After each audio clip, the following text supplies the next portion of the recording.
gentlemen, welcome back to the Coarse Grind Podcast. My name is Sean Rosser, your host, the creator of the Coarse Grind Podcast, your guide to all things culinary, foreshadowing, for the next 30, 45, 60 minutes, who knows. It all depends on how many times we refill our drinks, and the likelihood of that is incredibly high tonight.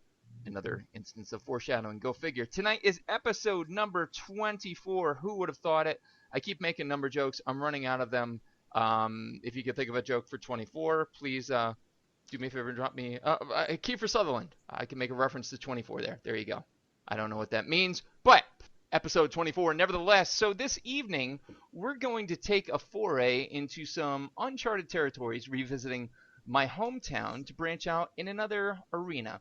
With Jamie Vergelski of Alleyway Cheese Shop, located in Honesdale, we talked shop about cheese, a whole lot of it. And now, as if a pairing made in heaven, we're going to have beer tonight. Beer and cheese, the absolute perfect match made in heaven. This evening's guests are the brewmaster and brewer behind Irving Cliff Brewery, located on Chapel Street in historic Honesdale. From their site, they, quote, use the finest ingredients, starting with mountain spring water, hand-blended malted grains, and carefully selected hops. There simply is no substitute for quality ingredients, attention to detail, and true cask aging. The result is a beer reminiscent of old world tradition and craftsmanship. And it's true, end quote. It's very true. God almighty, is it true? Because having been there as many times as I've been home to visit my parents in the past year, which should tell you something, I can vouch for the statement, even go so far as to say it's an understatement. So, but enough babbling. Let's bring in the talent behind Honesdale's latest and greatest brewery, ladies and gentlemen, and everyone in between. My guest this evening, head brewmaster and brewer from Irving Cliff Brewery, Peter Seeuwen and Scott Miller. Good evening, gentlemen. Hey, Sean. Good evening. Thank you for having us. Sure, no problem. How is everything going up there? You keeping my hometown on lockdown?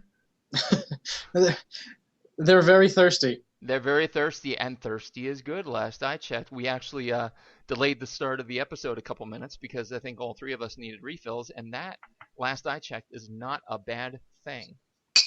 Oh, I like that. I heard that. Sound effect in the background. Beautiful. So, guys, just to give you an idea of how we're going to roll this out, the interview is set up into 3 sections. Guys and new listeners, in case there are any of you, welcome. Starters, mains, and afters. Starters is more the historic angle. Where did you two come from? What is it that made you want to do this? Mains, where are you now? What are you doing? And finally, afters, a little bit more off the cuff, a little bit more outside of the box, but no one's ever been injured from any of the questions before, so I don't expect that to change this evening. So, gentlemen, the both of you, and every once in a while I'll target one of you with a question, but we'll start with the both of you.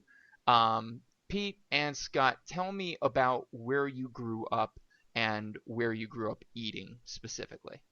You can rock, paper, scissors for who answers first. All right, well, I'll start. I grew up in Hawley, well, just outside of Hawley, and food-wise growing up, just, pretty much it was whatever my mom made that night, which is generally chicken cutlets, Swedish meatballs. Sometimes she would do some Indonesian food, and that was really it. Awesome. You mentioned Indonesian food. That's kind of a random element in Hawley. Any particular reason to that? The reason that my family makes Indonesian food is because over in the Netherlands, Indonesian shops are kind of like Chinese food here. It's just a place, so they kind of like to do that. Awesome. And I will assume that was Scott, correct? No, that's Peter. That's Peter. Okay, Peter. Yep. Well done. How about you, Scott?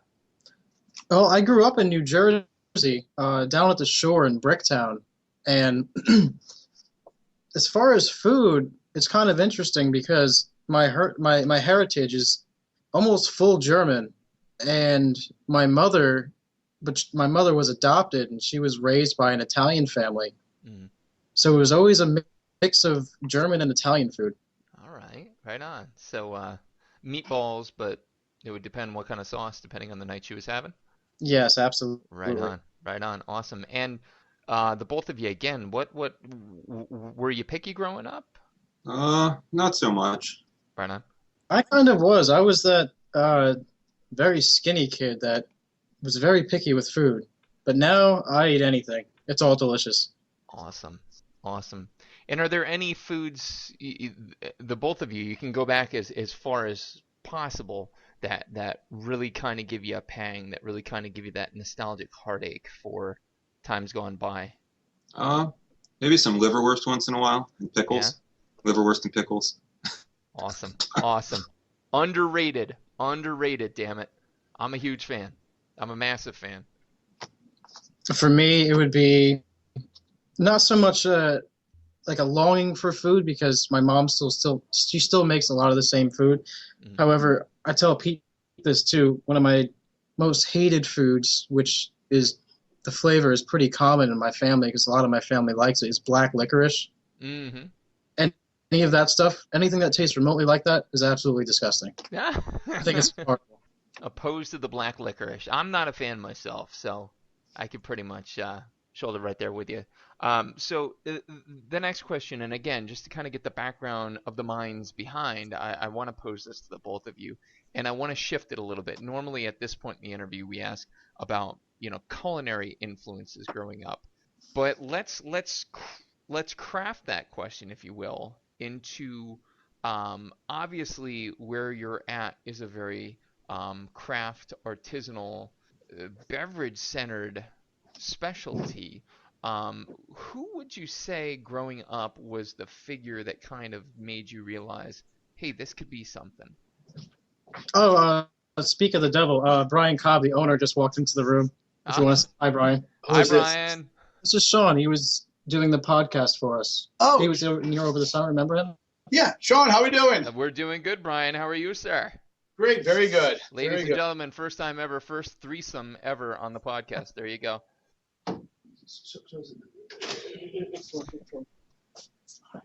And he's gone. Ryan's trying to whisper to us. Yeah, so, we're trying to make out what he was saying. Sorry, what was your question, Sean? So, instead of culinary influence here, let's talk craft influence. Who was it that made you kind of see beer as not just, as I think we're all familiar with, especially up in, my hometown, the Bush Pounders, the tree stands, and so on. Where was it that you got the idea that, like, hey, this could be something more? Well, for me, this is Peter speaking. This one's kind of easy. Mm-hmm. Growing up, my dad always brewed beer, and I was the child that was always hanging over the brew pot with him because I loved the smell. Nice, nice. For me, my dad always just drank Foster's. I remember him drinking the giant oil cans after work. And it wasn't until I was much older when I started drinking Yingling. Mm-hmm. And that's just a fairly common beer. But after that, it's just Yingling didn't have that flavor I was looking for. So I started experimenting by buying random variety packs. Mm-hmm. Mm-hmm. And I just picked it up from there on my own. Right on, right on. And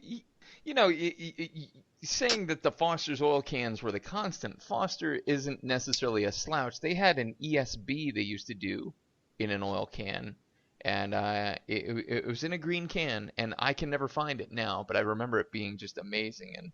And then Yingling, you mentioned, that's kind of the gateway, I think, to craft beer, because yes, they're very commonplace, but at the same time, varietally, they do cover the plate. Yeah, and even when I'll admit that, it happened before I was 21, but Sinner. oh my God, I know. But just Miller Lite, Bush, Natty Light, it was not cutting it. I just never liked that cheap beer flavor. And Yingling is a cheaper beer, but for my taste buds, it had more flavor to it compared to the other ones. Right on. Right on. Yeah. So I mean, not surprisingly, both of you growing up, the dad, whether it was the dad brewing or the dad drinking it, I think that's usually where we first get our, first imprint of it. Now, let's alter that question a bit, altering the next one. And what was the beer you tried? And I guarantee you guys can answer this. I don't think a lot of the other folks I've had on the show could answer this about a beer, but I'm pretty certain you guys can, because I think I can. What was the beer? And it could be, Pete, a craft of your dad's, or it could be anything commercial. what was the beer that made you realize, like, holy shit, there's a canvas to be painted here, and it is massive? What was the beer that made you realize there's a lot of work to do here? Well, back to what Scott was saying about all those lighter beers and not getting enough from them. I was the same way originally. If I were to go out and buy a beer, I would get something light. And then as time went on, I started to experiment, and I tried Sierra Nevada Pale Ale, and I thought to myself, like, hey, it's a little bitter, but it's pretty good. Mm-hmm. And for myself, I know I've mentioned this before to Pete too, was when I was just 21 and was able to go out and buy variety packs, I went through several, but I kept going back to one company, and it was Magic Hat. Magic Hat, yes. And I really liked their beers when I was younger. They were pretty good, and they made this one beer. It was a black lager, and I've only ever seen it once, and it was delicious. And I still drink number 9 every once in a while because it's a different flavor and it's nice. Yeah. But since they've gotten bought out by a bigger conglomerate company a number of years ago, I feel like the beers have gone a little bit downhill. Mm-hmm. So I kind of steer away from them now. But however, they are the ones that kind of really introduced me to a lot of different types of beer. Yeah. So let's take a sidelong walk into this. Why do you think, and this is completely uncharted as far as the questions for the show go, why do you feel there's such a strong corollary between commercial production and decreased quality? Is it simply the quantity over quality, or is there something more? Do you think they're maybe dumbing things down? I feel like I can't answer for Magic Hat, obviously, but I feel like they were a very imaginative company. I feel like the brewers had free reign as to what they wanted to do. Mm-hmm. If they wanted to be creative and do something outlandish, they could. Mm-hmm. And then I feel like some of the imagination might go away. Like, for instance, I've heard of people say, like, Goose Island IPA, if you get it, or if you had it from the brewery, like, nearby before they were bought out, it was a lot better than what it is now going out to, across the country. Yeah. Now, do you think that's the hipster angle on it? Like, I heard the band before they were cool kind of shit? Or do you think there's something to that? There is a definite hipster element in the beer community. Mm-hmm. PBR, bro. Yeah, that's what Pete's all about. PBR and Schlitz, man. PBR and Schlitz. That's right. That's garbage. Possibly. However, I'm assuming just because a conglomerate does buy out a beer company, there is a definite, almost always, there's always a change there, whether it be the recipe or something. Mm-hmm. I would assume they would want to cut costs. Yeah. To try and increase revenue, because that's what they're all about. Yep. Whereas you still have an independent brewery, yeah, the owner wants to make money. Everyone wants to make money. However, if the beer is that much better, and they can keep it within themselves, why not do that too? Yeah, exactly. I mean, and I think it's probably true with anything, really anything artistic. You commission an artist to do something for you. Yes, it's still going to have that artist's feel, but, it's going to be skewed into, the artist doesn't draw puppies, but you pay him to draw a puppy. Well, he'll draw a puppy just in his way. So, yeah, definitely an interesting landscape, and definitely the hipsterism does play into it because of how trendy, craft. Now, I say craft beer has become trendy. I think trendy craft beer has become trendy. Good craft beer will always be, I think, above being a trend for sure. But let's take a look at where you guys are at now. So, I mean, you've got this sweet gig, you've got the sweet location on Chapel Street, 2 Chapel Street, correct? In Honesdale? There's really not a lot going on Chapel Street, folks. If you go to Honesdale, there's just a lot across the street, but that's about put that shit in a GPS. You're gonna find it, I promise you. So, and I mean, beautiful interior, pristine, fun, beer garden-y-esque, brewery-esque kind of interior. It's awesome. And you have a lot of cool beers on tap. I say a lot, not numerically, but for such an operation as yours, like, all of your beers are unique. And that's awesome. Like really from a beer fan, that's important. So tell me guys, where does the inspiration come for something new? Where did the inspiration come? I know the history, maybe listeners don't. Where did the inspiration come from for the Irving Cliff Brewery itself? I think I can speak for Brian with this. He's had his growler printing business upstairs here, and T-shirts too, the screen printing. And he has said before that he would make growlers for breweries, and he said, "Well, why don't I start my own too?" Mm-hmm. So that's what he did downstairs. Nice, nice, nice. And Irving Cliff, for those unaware, non-Honesdale natives, which is probably the lot of you listening, because we're emerging in the market up there. Irving Cliff is a cliff overlooking Honesdale, but the gentleman's name was Irving, I believe, proprietor of the Irving Hotel. Is that the case? No, it's actually named after Washington Irving. Oh, that's right. I apologize. I apologize. And he used to spend time here, I think in the summers. Yeah, it was just like his regular vacation spot. This was his getaway here up in Honesdale. And I think they eventually just named the cliff after him. Right on, right on. And Washington Irving, author that wrote the Headless Horseman and such, and Rip Van Winkle as well, and two of the namesake beers. I believe the purple one is the Rip Van Winkle. Yep, Rip's Purple Magic Ale. Which, if you ever want to have your clothes melt off in a public place, that's a way to do it. Just saying, didn't happen to me yet, but the year is still young. And the Headless Horseman one, is that the pumpkin? Yes, we actually just put that on tap yesterday. Awesome. I was dying for that last time we were up, but it was a little too soon. We were up around fair time, so unfortunately we weren't quite there. But we'll be checking it out next Friday probably. There, guys. We only made a small batch of it. The reason being was we never made it before, and we didn't want to, make 16 kegs of something we don't know how it was going to turn out. But we made enough, and we're hoping it's going to get us, from Halloween to like Thanksgiving, and hopefully we'll still have some. Awesome.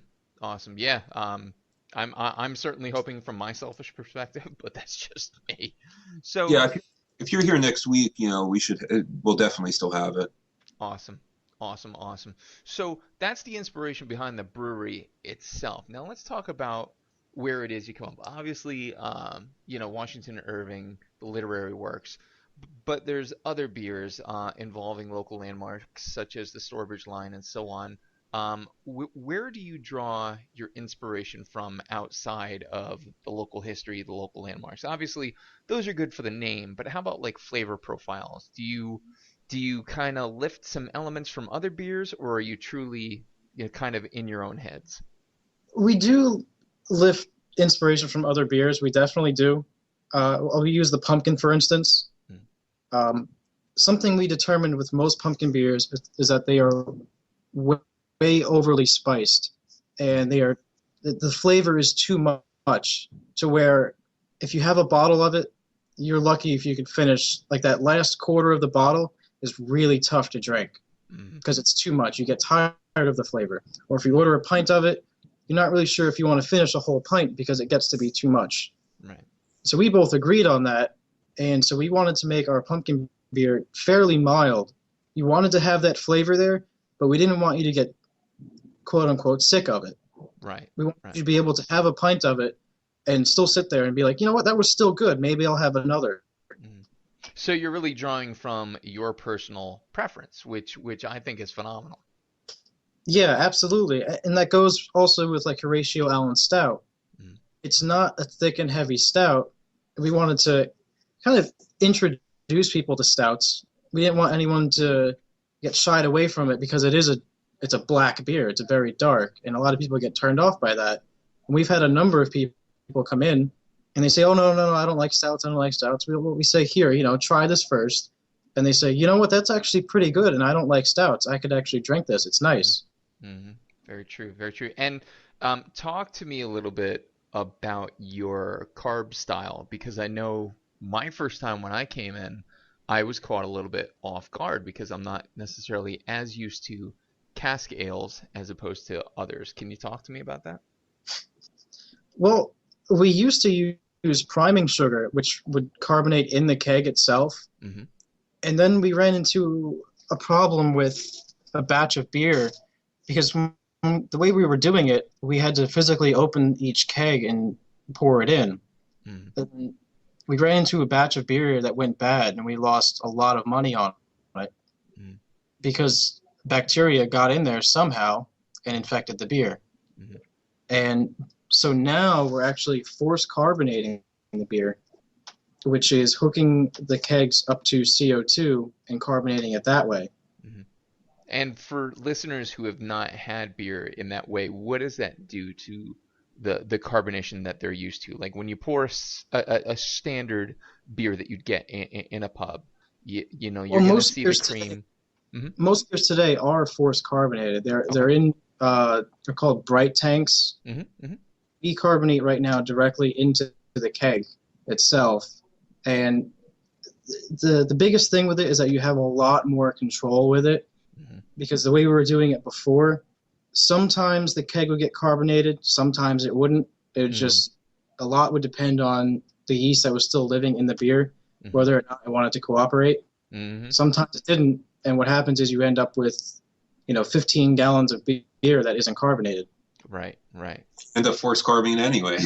Right. So it's just a lot more control was given to ourselves by doing it like this, and we can control exactly how carbonated it is. We can dial the dials back if we want a less carbonated beer. We can dial it up if we want to carbonate it even more. And see, that's the element I've noticed. Every time I've been in, all of your beers are like subtly different. And I think if you weren't looking to pay attention to it, you probably wouldn't notice it. But like the purple, I always think is just silky. The carbonation doesn't really hit like that stingy, overdone carbonation that's so common. It's a really nice carb. So I think that really comes through in what you guys do. So the Irving Cliff Brewery started when? Give me a start point month. You probably don't have the date. Are you going with the original one? Sure. Well, okay. Yeah, that's getting a little. Originally, so far we believe it was 1851 when the original Irving Cliff Brewery first opened. For us, however, we did our grand opening on Memorial Day of this year. Right on. And so in that time, in the beers that you've made, what has been what you would consider your greatest creation to date? Well, I think our best sellers so far are usually Stourbridge, our blonde ale, and Rip's Purple Magic Ale. Those seem to fly. I love our stout. I think it's delicious. And judging from most of the staff here, I think most of the staff enjoys Rip's Purple Magic the most. That seems to be the thing that we usually tend to drink most often.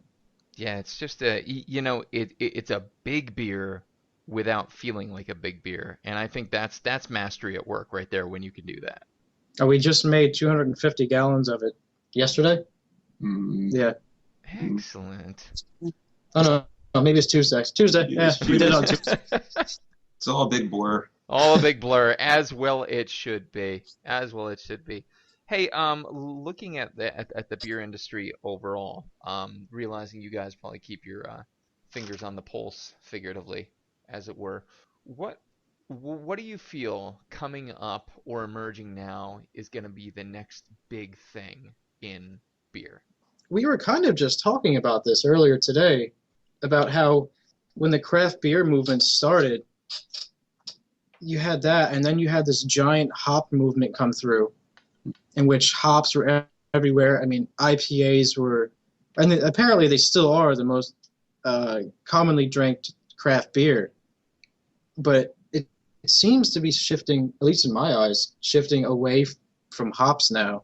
They're getting away from those 120 IBU beers, the ones excessively hoppy just for hops. Yeah. One thing I've seen, well, I actually haven't seen, but I've heard, The new trend is kind of sour beers. Sour beers. Yeah, that's true. I was just going to bring them up, actually. Yeah, supposedly sour beers have gained a lot of popularity in recent years. I mean, I haven't personally seen it, but that's probably because I'm in Honesdale. But a lot of people, going to the bars in the cities, they'll say sours. They're big. Yeah, we actually get asked quite a bit if we have a sour beer. And this is interesting, too, is that sour beers are really, really big out west. And it's interesting to see that a lot of the trends seem to come out of the West Coast and spread eastward. Mm-hmm. Mm-hmm. Like the hop movement started out west. Like you hear all the time, a West Coast IPA style. Mm-hmm.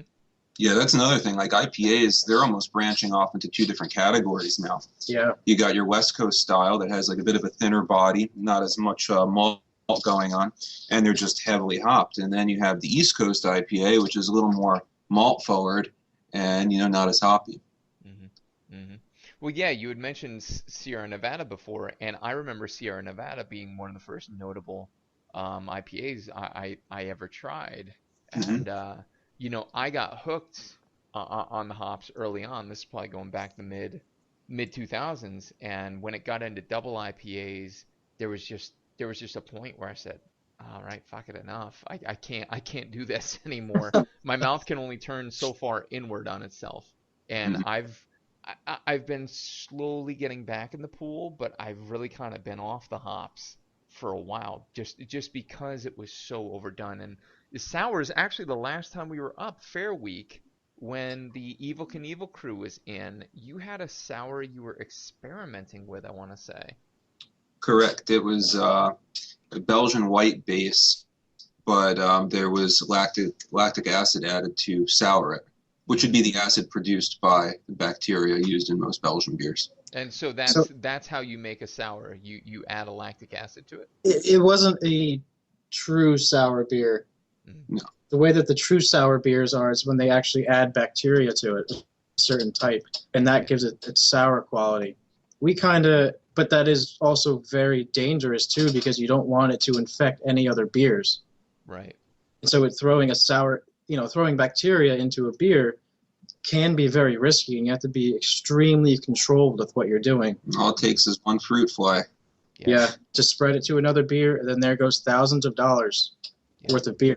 So we kind of just circumvented that and just kind of made it like the way it would be if we had added that bacteria. We did it a more controlled example because we're not equipped to handle bacterial infection right now. Right. No, right. Well, you're saying you're not equipped, and I'm brewing in a fucking 5-gallon bucket in my basement. So trust me, you're ahead of the curve. But I definitely understand where you're coming from. So sours possibly going to be the next emerging trend. Is there anything going on in the beer industry right now that you just wish would just die and just go away? For me, I can speak easily about this, and I referred to this earlier. You said you're trying to get you got into hops, and I guess you're trying to get back into hops. Mm-hmm. I have never been into hops at all. I hate them. Pete has seen me make a hop face a number of times. I'm getting better with it. I'm still drinking beers with plenty of hops in them, but my limit, depending on the beer, is about 50 or 60 IBUs. Right on. And then it gets to be kind of undrinkable and unenjoyable for me. I do prefer a nice malty stout instead. Agreed. How about you, sir? Nothing really comes to mind. If I think of something, I'll let you know. All right. Doors open for at least the next 15 minutes. There was a time, just from a personal standpoint, because I want to know what you guys think, where Rausch beers were kind of raging. I shouldn't say raging, but they were trying to break out a little bit. What's your stance on those? I've never personally brewed a Rauch beer, but I wouldn't be opposed to trying. And smoked malt in general, I think, would be interesting to work with, even in like a porter or something like that. I think that smoky flavor would work very well. Mm-hmm. And supposedly a lot of people trying to clone like older beers that don't exist anymore, when they would dry the malt, they would actually use a fire to do it, and that malt would in turn have a slight smoky character to it. Oh, that's awesome. Wow. Wow. So you have all these cool beers on tap. You got a sweet location in a small town that needed a place like you have. Talk to me about the next 5 years. What's the 5-year plan for the brewing duo? Are you talking about us two or the Yeah. brewery Well, itself? well, you can talk the brewery itself. You can talk you two. Either way. I think for us two, it would. I think the plan would be Pete would. I would essentially take Pete's position, Mm. and I would have underlings below me, and Pete would be the kind of he would be pretty much the person making sure everything is okay, everything is being done right, Mhm. ordering anything that we need. If anything needs to be fixed, that would be his job. And this ties into hand with what Scott's saying. In 5 years, I would like to see our production increased tenfold. Yeah. And as Scott was saying, taking over the brewmaster position, I would like to move up and just focus on system upgrades, constantly moving forward. Mhm. Mhm. Do you guys see bottling canning happening? I was just going to say, as for the brewery itself, the next step would be increasing production even more and then adding a bottling line. Yeah. And I think ideally, if it's possible, in 5 years, we would like to acquire the actual property where the original Irving Cliff Brewery was and have the restaurant and tap room over there. That would be absolutely ridiculous. And see, that's my inside track knowledge of the town. Explain for me, if you will, where the original brewery was. If you go on River Street, you can see it right towards the end there, right? There's the other bridge right there. It kind of T-bones it, and you can see right up against the cliff there. You can see the old stonework, and you can see where the buildings were because there's still, those square spots where the building used to stand. You can still see the portholes cut into the cliff, and the stone archways of where they used to roll the grain and the beer and whatever else have you in there. Yeah, yeah. I mean, this is the fucked up part about living in a small town and not putting your numbers together. You try so hard, so fast to leave to get into this better state of being, and yet when I come home and I see a brew pub like your own, and I realize the tie between, literally, guys, I used to ride my bike through the cemetery, past those, and not totally understand what they are. It is honestly almost like a storybook ending for me to go, holy shit, they made beer there. Like, that's unbelievable. And to use that, I really, honestly, God, I couldn't hope more for you that you guys are able to make that happen. That would And be just monstrous. something we were very surprised about, which we're still amazed with, is that at one point the original brewery was doing 20, 30,000 barrels a year. Yeah, the original brewery from the 1800s. I think the number was 20,000 barrels of beer a year. That's 40,000 half kegs, and that's in the 1800s. Like, how the hell did they do that? Yeah, that is a lot of beer. To put it in perspective, we're getting what? I mean, max capacity for us is 10 barrels, not even. A week. Yeah, well, a day. If we had more fermenters, we could do that per day. But for right now, we're getting about 8 or 9 barrels a week, give or take. So wow. You times that 52 weeks in a year. 400 just that their scale was just incredible. Off the right. I mean, look, right let's be honest. They didn't have phones. They didn't have Facebook. So whatever. We're at a disadvantage, right? Can we say that? Can we say that? Can we agree? Yeah. Right on. So that's the 5-year plan. That's awesome. So switching a little bit here into the after section. So we know where you came from. We know where you're at. We know where you're going, hopefully. And honestly, I said this to Jamie about the alleyway, and I say this to you guys, man. Nothing means more to me when I come home and I see Main Street Honesdale kicking ass and taking names. I mean, that's monster for a hometown boy. So well done. Let's shift gears into the afters, the home stretch, if you will. I'm standing. Normally, this question is, I'm standing in your kitchen. Let's change it to, I'm standing in your brew room. What music do I hear? And you can each answer because you don't have to have the same taste. Yeah, kind of. We do have a lot of the same tastes. We go on a little bit of kicks here or there, and it depends if we're trying to kick people out of the tap room too, because we have to close. Yeah, maybe some like Aqua Barbie Girl. Yeah, we did that. Nice. That'll get Nice. people out the door. Otherwise, when we're brewing, we do like a lot of Grateful Dead, Neil Young. Whenever I get tired of that, I'll put on the Black Keys.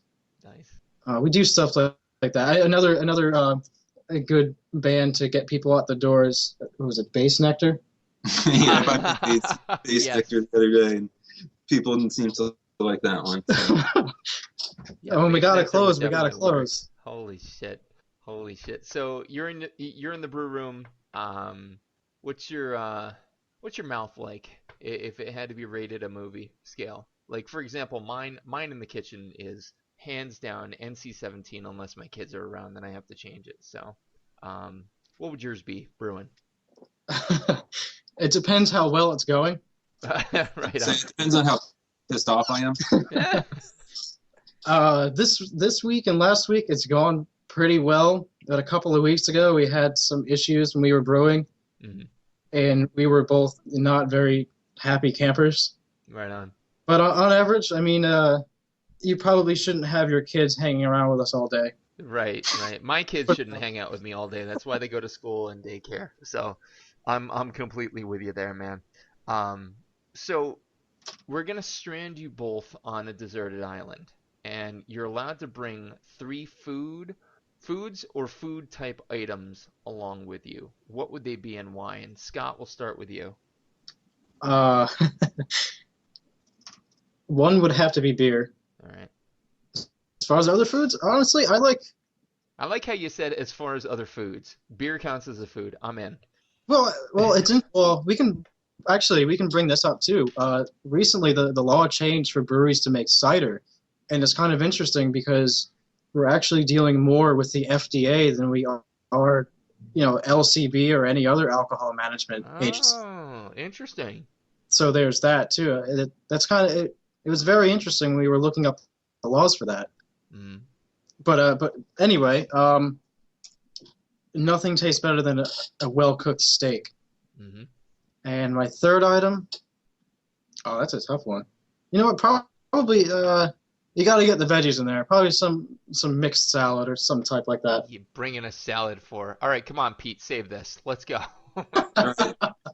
Can I just bring a cow, man? That'll cover Yes. that'll cover the steak and my milk, and I don't know, pickles would be pretty good, and then definitely beer. Nice, nice. Cow, pickles, beer. Yes, yes, yes, yes, yes, yes. Like it. So have either of you checked out Melanie Denea, My Last Supper? No. No. Okay, so Melanie Denea, she's done 2 volumes of it, and she was actually the inspiration for this podcast, all 24 episodes deep now. And she did a book, and in each volume of the book, there's 50 notable famous chefs who are asked the same 5 to 6 questions. And it centers around, you're going to die tomorrow, and this is your last supper. What would you eat? Who would be there? What music would play? What would you drink? And so I asked the both of you your answers, and this time we'll start with Pete. I think I would skip the eating and just drink. Spoken like a true brewmaster. What would you drink? Rich Triple Magic. Something strong. Something strong. Love it.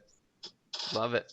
I How would about you, Scott? want a little bit of food for myself, just so I'd be able to drink that much longer.